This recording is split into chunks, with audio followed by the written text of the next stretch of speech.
Virat Kohli, I think he trains like there is no tomorrow. Ravi often says that Murali Vijay is probably the best opening batter India had after Sunil Gavaskar. Lord's victory was very, very special. Something that's really close to my heart would be the Gabba. I want to know which party was better then, sir, Lord's or Gabba? I think the biggest party was after 36 all out. There were a few who enjoyed a beer.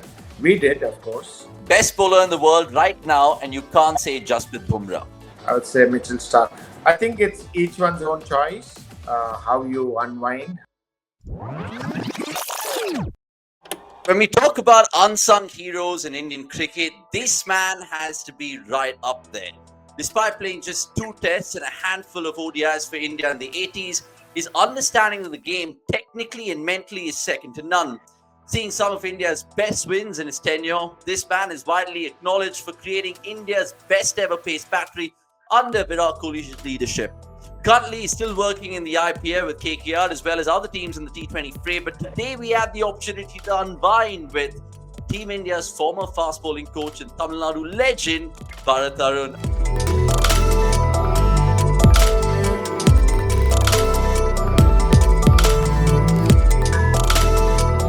Amazing to speak to you, sir, and thanks for doing this. How are things? It's a pleasure. It's good to be on the show, and I'm looking forward to it.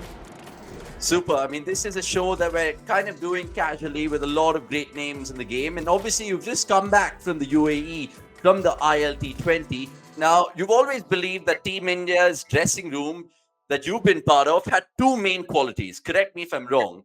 1, being absolutely fearless, and 2, being brutally honest. So could you be similar in this interview and not hold back? Yeah, I think these two traits Virat Kohli and Ravi Shastri brought along with them, they kind of complement each other. Both are fearless, both are extremely passionate, and both had a dream. You're such an unsung hero, and there's so much to ask you, and I don't know where to start. Obviously, we'll address the elephant in the room by asking you how you created India's best ever pace attack. But you mentioned Virat Kohli and Ravi Shastri there. How was it in flesh, sir, seeing them day in, day out in that Indian dressing room? Talk to me about some of the things that they did on a daily basis. Well, I think when you're in the dressing room, you're always looking to see what you can bring to the table to add value to the dream that the team or the goal that the team has. And each one had a very, very specific role. You're not in awe of anyone, nor are you trying to boss over someone. I think you treat everyone equally in the dressing room. There's a healthy respect, and you have a job to do. There is a huge support staff, and I think the inputs from each and every one has to be processed in order to give a very, very good program for the players. You've also gone on record saying that you've had multiple debates with Ravi in terms of bowling plans and executing those plans.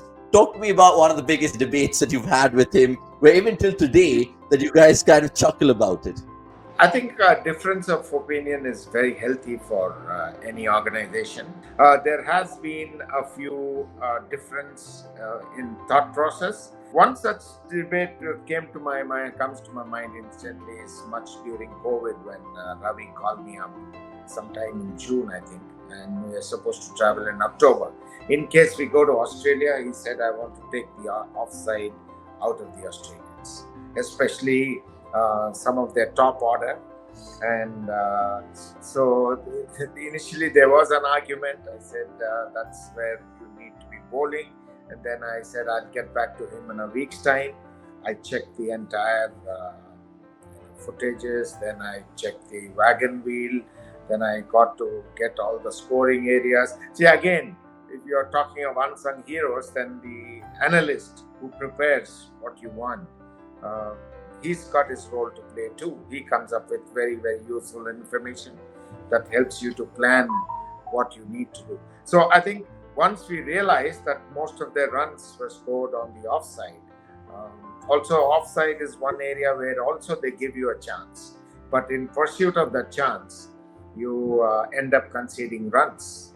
And so we said, yes, let's do the body line attack and have a field set for that. And it paid rich dividends then.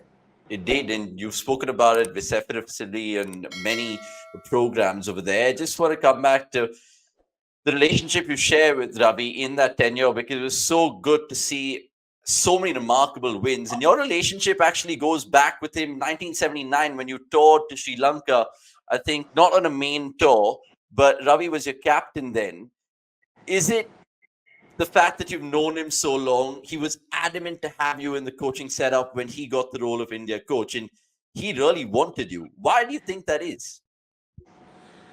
Ravi is someone, if he knows that a man can deliver, he gives him, ultimate freedom to work in the way which not only me, if I think every other support staff would vouch for that. Maybe my association with him, right from under 19 days, we were very good friends. We hit off. Then we chose different paths. He a commentator. Then I became a coach. Finally, we got to work with each other with the Indian team, which was really, really interesting. And I think the mutual respect and trust we had for each other went a long way in the working relationship with the Indian team. Yeah, it's amazing. It's absolutely brilliant. You got the best out of so many players in the twilight of their career. How did you create India's best attack? Because they were so good to watch. I think it is very unfair for me to say that I created it. I was probably one of the persons instrumental in doing it. India always boasted of a great fast bowling attack.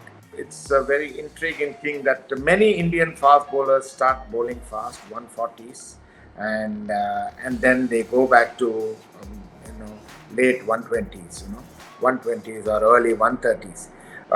We constantly were trying to figure out why this happened. Why are they not able to maintain that 140 plus consistently? The physio, the strength and conditioning expert at the NC, all of us put our heads together and said, also finding out what the other countries were doing.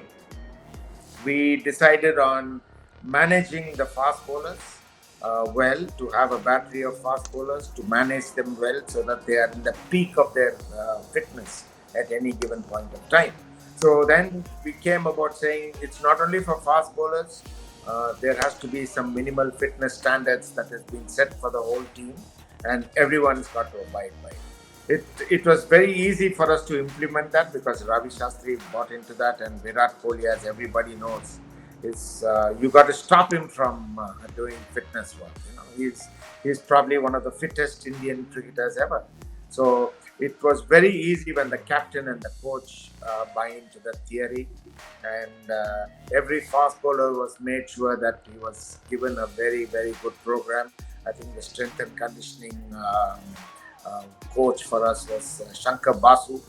He did a fabulous job with the team, and so did the physio repairs and the strength and conditioning repairs. That was the motto.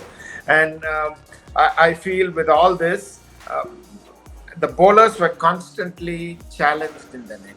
We bowl 3-4 good balls, we don't get a wicket, we try too hard to get a wicket, and then you end up giving runs. So we said the first thing is to create pressure, you either get wickets or you dry up the runs. Okay. And in order to do that, we need to be extremely consistent.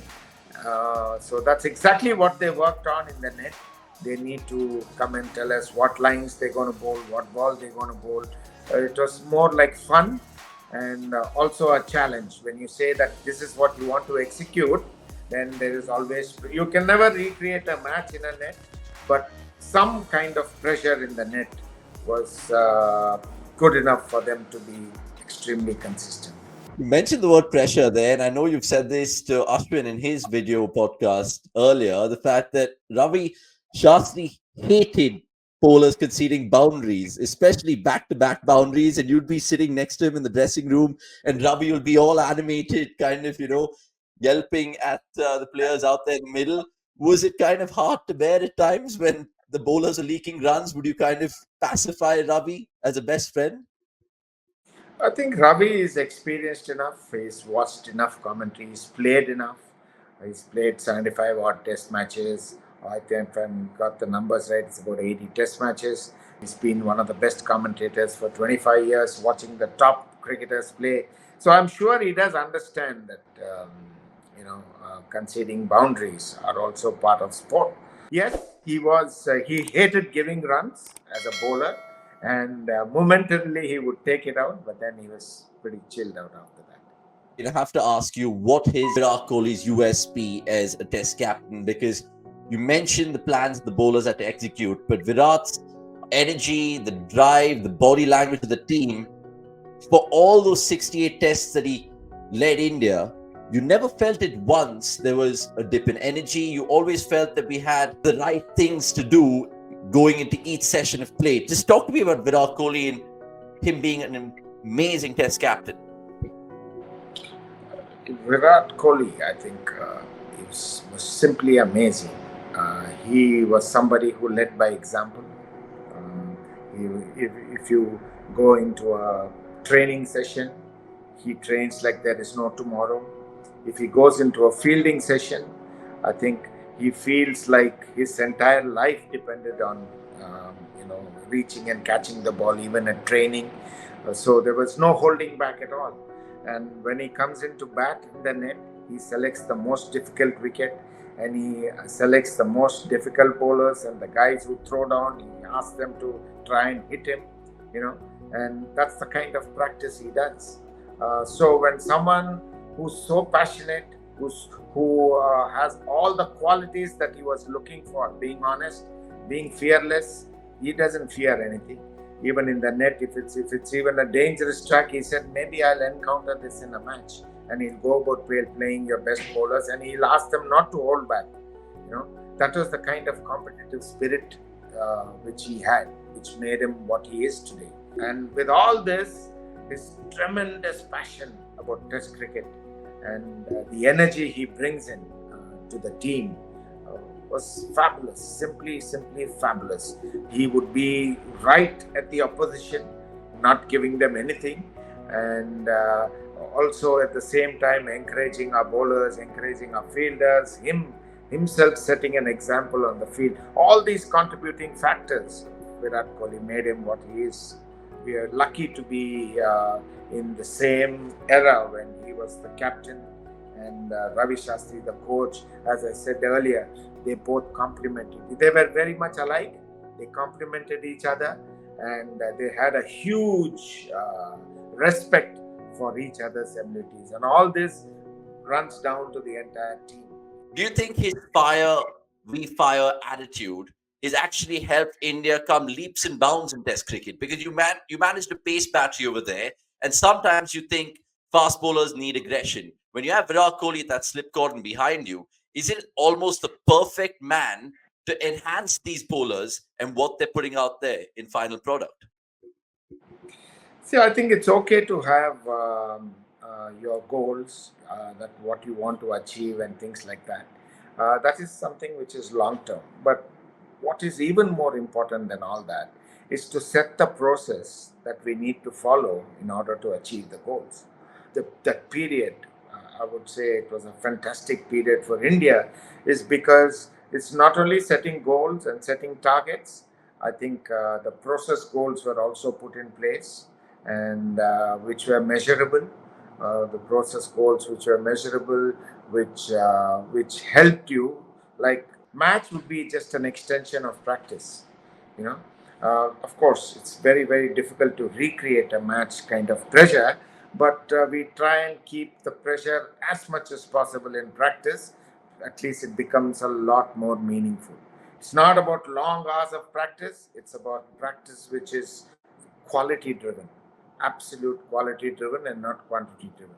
And I think to a very great extent, as I said, as I've always been saying, Virat and Ravi, uh, buying into whatever processes that their support staff also sets, and trying to fulfill that process to the best of their ability, I think went a long way in inspiring others around you. Let's move on to, of course, your playing day a little bit, because this was in the 80s, and I know you made your test debut against Sri Lanka. You got some good names out. I think Arvinder De Silva was your first test wicket. And You think about it, and it didn't carry on and it didn't kick on. So why do you think it all kind of ended prematurely for you way back in 1987? Well, when I did play Test cricket, my knees were a little wobbly. We didn't have the kind of know-how that we have today, and the inputs. Each and every cricketer, senior cricketer, comes and tells you something which he, in his experience, is good, and you end up doing all that. So I think all this led to our my knees were not very good at that point of time. I had to get them operated, and it never came back to normal. So very early in my career I said, maybe I'll have to give up the game. I didn't know what I was going to become, but when I was working with one of the top company teams here, I was the coach. um, by de facto, I had nothing else to do, so I became a coach. So but I felt that I enjoyed coaching a lot. But as a coach, you are stuck for some. When they come and ask you some questions, you just don't want to give them the wrong answers. So I felt I was stuck. So then that gave uh, that inspired me to go and study coaching. So I did my various levels in coaching. I did my level 2 first, and then I did my level 3, and then I became a teacher. I was coaching the coaches in the National Cricket Academy. I did that for about 7 8 years. Apart from being the head of the bowling unit, I was also heading the coach education unit at the National Cricket Academy. Anything that happens to you in spite of your efforts, somewhere down the line, you'll realize when you join the dots that it happened for the best. Yeah, I appreciate your honesty, and you're very modest as well. But if I had to ask you, right, if you had to choose 5 players that you've enjoyed coaching and you got the best out of, who are those players? It could be of any era. If you want me to pick the bowlers of India, I'd probably pick Ashwin, Jadeja, I'd pick Bumrah, I'd pick Mohammad Shami, and maybe Ishant Sharma. Okay, Ishant Sharma was purely because he was an absolute workhorse. He could bowl you long spells. He may not have got too many wickets, but he gave good control over test match situations where the other bowlers could get wickets. So he helped in the team cause. So these 5 bowlers who I have really interacted well with, and probably if you want me to name a batter, someone who I knew from a very young age, Murali Vijay was someone who I saw him in college. I recommended him to another first division team. That's when the journey started. Ravi often says that Murali Vijay is probably the best opening batter India had after Sunil Gavaskar, and that's a huge compliment to pay. And so I can say that my interactions with him has been outstanding, and he's one of my favorite players. I love that. I love that you've given cricket.com an absolute nugget to behold. But highs and lows, you've seen Lords 2021, you've seen Gabba, of course, which is brilliant. You've seen some amazing other ones in South Africa. But I just want to ask you about Lords first and then Gabba. Because Lords, that 60 minutes of hell, how much did you guys hear that before it was actually visible on broadcast? Well, Lords, I think overnight we were about 150 runs ahead. We said we need another 60 to 75 runs, and then we can really make a match out of it. You know, Bumrah and Mohammad Shami played a brilliant knock, and they took us past to 300, I think 320 or something we had to get. Then we were contemplating declaring right from when there were 70 overs left. So we said the lesser number of overs we have, the more we can attack them.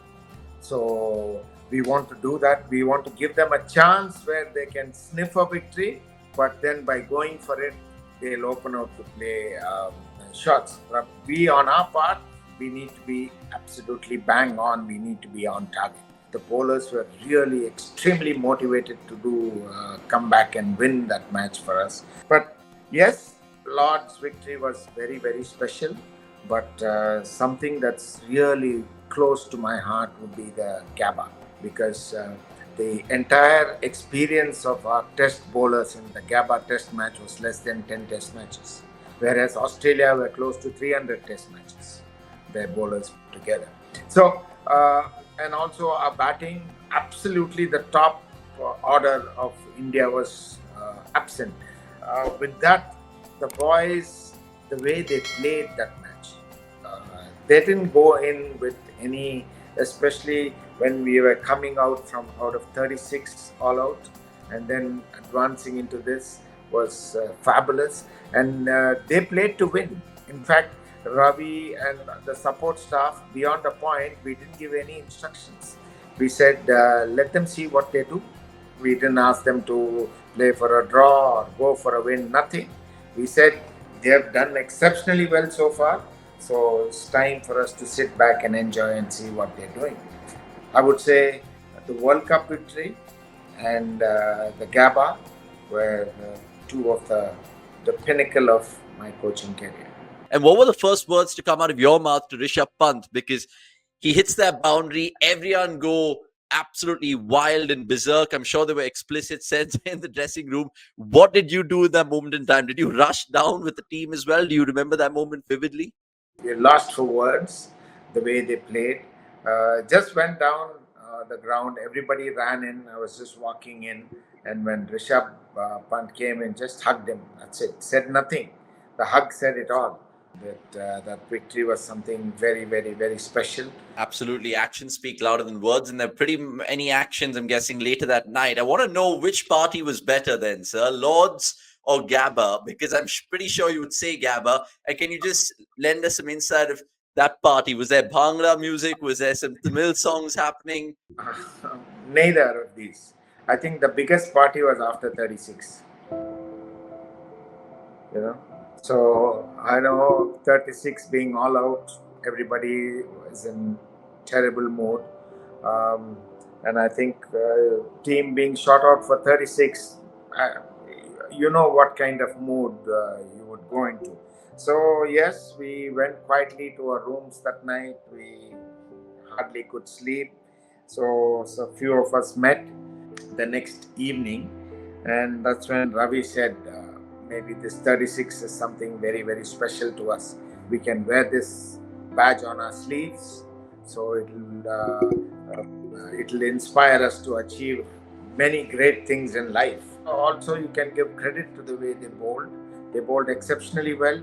We were all out. There's nothing to feel bad, but how we can bounce back is still in our hands. If we all believe that we could bounce back from here, then let's begin, let's party, let's begin, let's elevate our moods. So anyone seeing us party would have thought we had won the World Cup. But we had a great time, and also the bonding with the team was so good that each and every one were extremely determined to come out and offset whatever had happened on that particular day. If you look at the one who lifts the trophy, was not even part of the team. He had come as a net bowler. He was the one lifting the trophy. So that was the kind of relationship, that was the kind of the mood in the entire team, where it was extremely inclusive, and I think that went a long way in us achieving what we did on the tour.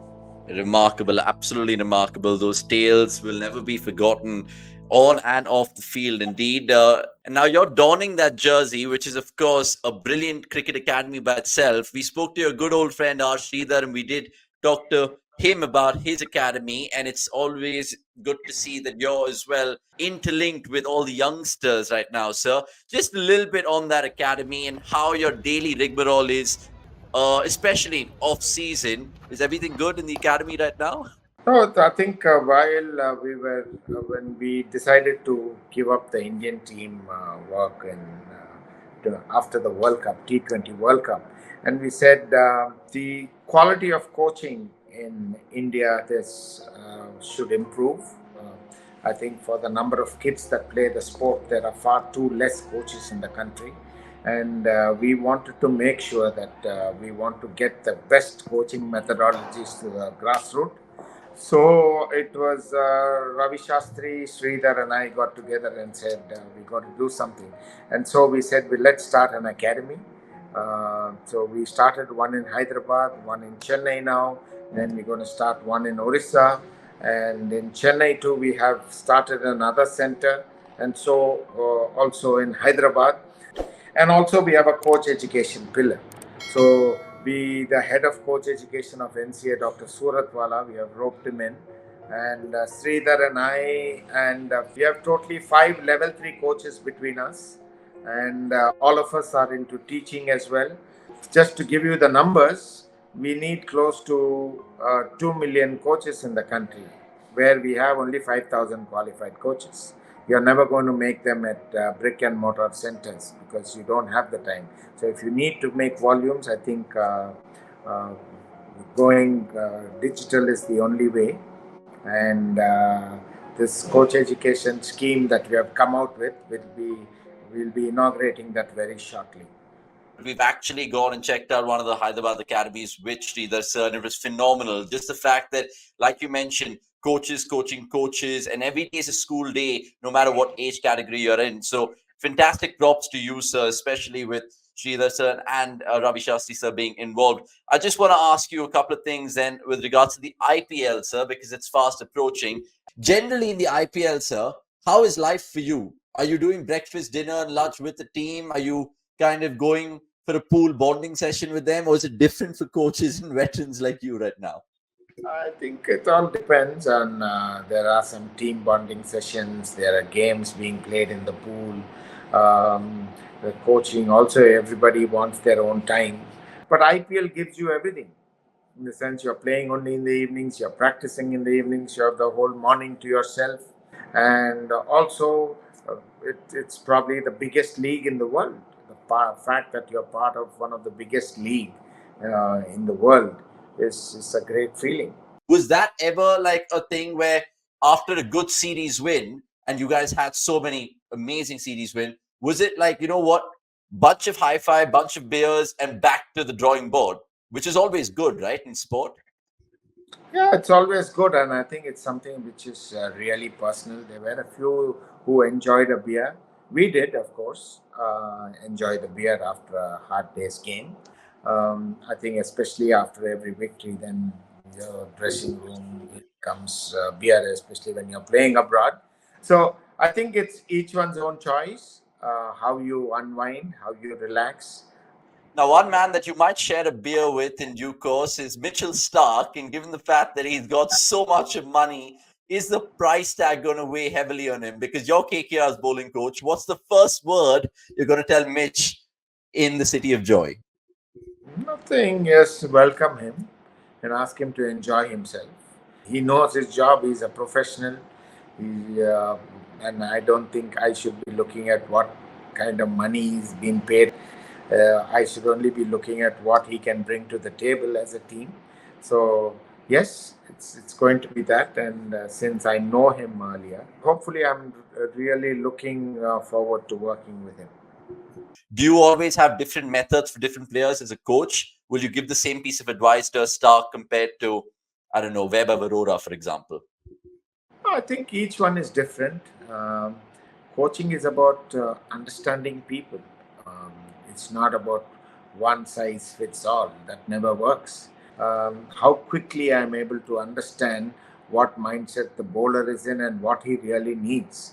So I think that biggest challenge is for us to adapt to such situations, understanding what the where the bowler is, what kind of confidence he brings in, how confident is he about his skill levels, and what are his skill levels. I strongly believe that you coach the person and you don't coach the sport. So I think it's about understanding a player. Okay, and what are the three things we'll always find in your kit bag during any IPL season, sir? You're with the KKR this time around. Be honest with us. Actually, I don't carry a kit bag, right? The kit bag is already there, but I don't believe in giving too many visual cues. Rather, because no visual cues are available to you when you go into a game. So I don't even want a player to get used to too many visual cues. Sometimes it helps, but invariably getting it up here is a lot more important. Spot on. Love these little quotes you're giving us. I sit here in this afternoon where, of course, doing this during the India-England series. And when you look at this current Indian team, sir, right now, and find they suffered a defeat in Hyderabad, the bounce back was always inevitable. Do you kind of look at this team and think to yourself, I wish we continued our roles, you, Ravi Shastri, and Virat Kohli, because it was so good to see what you guys are putting out in terms of Test cricket performances. Not all good things have to come to an end. I think it was 7 years with the Indian team. That was long enough. They need a change. I need a change. So I think it was good that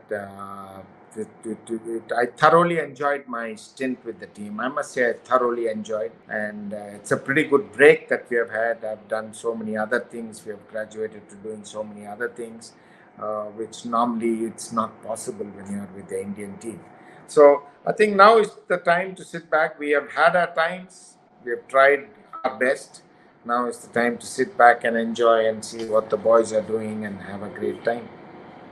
Absolutely. Random one, sir, from me because we're approaching lunchtime and it normally makes you think about a fast bowler's diet. What do you suggest to your boys when you had them under you? And if a young fast bowler is watching this, would you recommend him to eat more roti, more protein? Just tell us, please. Well, I'm not an expert on that, so I would reserve my comments for that. But I would definitely ask them to seek the help of a professional to do that. What I would advise them is to eat healthy, watch what you eat, watch what you drink. I think now players are responsible enough to seek professional help and get all the inputs that they need to eat wisely. Seek professional help. Sense the food panda in Seek Kebab, but just joking, sir. Last bunch of rapid fires then from me to just end this fantastic unwind with cricket.com with Bharat Arun, of course. And I just want to put him to the test. Let's see how many he'll leave outside off stump. Right. Firstly, best bowler in the world right now, and you can't say just with Bumrah. Okay, I would say Mitchell Stark. Okay, well played. If you have to make the most complete attack of all time in tests, who are your four bowlers? It would be Kapil Dev, of course, Jasprit Bumrah.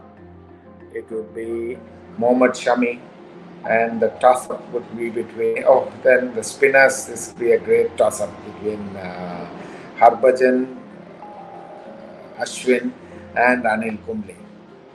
They would be in the team, of course, and depending on the kind of wicket that you are playing on, you pick those. But definitely these four. All right, moving on. And I have to ask you this: what is your favorite touring memory, especially during COVID? Any particular things which come to mind, bonding activities, etc.? Well, it was the 2020 Australian to 2021 tour of Australia during COVID. I think probably one of the most memorable tours. Okay, super. Last couple of ones then. A piece of advice to any young cricketer out there. I think any of the greats you see today were one day young like you, dreaming big. So smart hard work is the key. Okay, one batter in the world that gave you headaches as a bowling coach. It was Steve Smith in Australia and Joe Root in England. Speaking of England, sir, Jimmy Anderson might reach 700 wickets. One word to describe Jimmy Anderson, please. Absolute passion and dedication for Jimmy Anderson. To be what he is today at 41, fit, raring to go, and still impeccable line and length and coming back, relentless at the batters. He amazes me. Okay, one player you wish was part of the Indian team during your time. Kapil Dev. Okay, and finally, will Virat Kohli win an IPL in his career? Yes or no? It's a very difficult question to answer. It's easy for me to say yes, he will, but I really don't know. Okay, and finally, best night out you've had with Ravi Shastri. Surely there's so many. You have to give us a little bit of gossip, please. Too many to count on my fingers. So it's something which we would cherish. We're really good friends, and I think we had some really, really great times together. Yeah, and still having those times together. Finally, if there's one bowler you had to choose to bowl for the rest of your life in terms of saving your life, who's that bowler? You can choose anyone of any era. Malcolm Marshall. Okay, super. Thank you so much, Mr. Bharat Arun. You've been fantastic to give us your time on cricket.com and speak about a whole host of things. Good luck with the IPL, and hopefully there's more talent to be churned out from your eyes in that coaching academy that you Yeah. have in Chennai. Thank you. It was a pleasure interacting. Probably urging all the fans to like and subscribe to the channel. You probably get some interesting, interviews with various cricketers and coaches. Absolutely. Yep. Said like a pro. Take care. Super. Well done. Cheers. And we'll leave it there, sir. Thank you so much. Right. Bharat Arun, absolute legend of Team India. And what a way it was for me to unwind with yet another gem. There's more to come and unwind. And guess who the next one is? Only time will tell. Thanks for watching. It's a goodbye from me.